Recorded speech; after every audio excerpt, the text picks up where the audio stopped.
Hey, I just took some test online, and it was it flashed a bunch of colors at me, and then it made me consider these statements, and based on what was morally correct, what I discerned to be morally correct, I had to pick one, and I did it, and it gave me a rather outlined or rather detailed outline.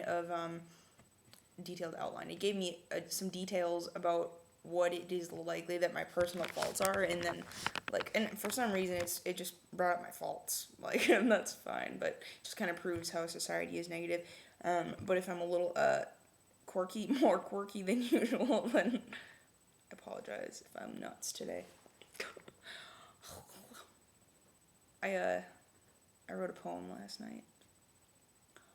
I don't remember being told when I was small that I could do anything and conquer it all.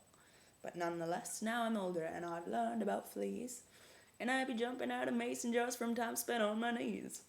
I cannot brag about the goodness of who I really am, but I follow my heart of hearts, and Jesus has a plan. Yeah, the biggest part of me is that I'm Catholic. Yes, it's true. But the biggest part of that is doing what Jesus asks me to do.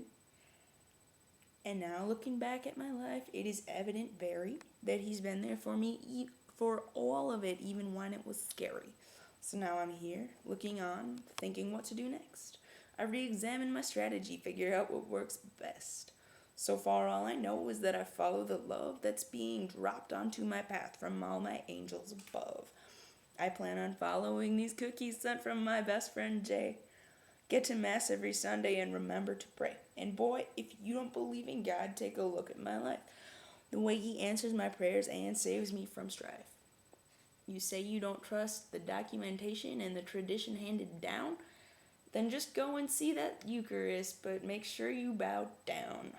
I think that somewhere in your heart you will begin to perceive the presence of your God and brother that for you does bleed. I can give you some tests to run if you still doubt. Lose your keys and ask St. Anthony, yeah, give him a shout. There are some strategies I could teach you that just might change your heart. But if you don't throw away that pride, then you can't even start. So for starters, ask in reverence for the gifts to believe from the God of your understanding that alcoholics receive. No? Receive. I don't know what it is. Receive. My buddy St. Paul telling me to rejoice, and I praise God that I do, because I discover my voice.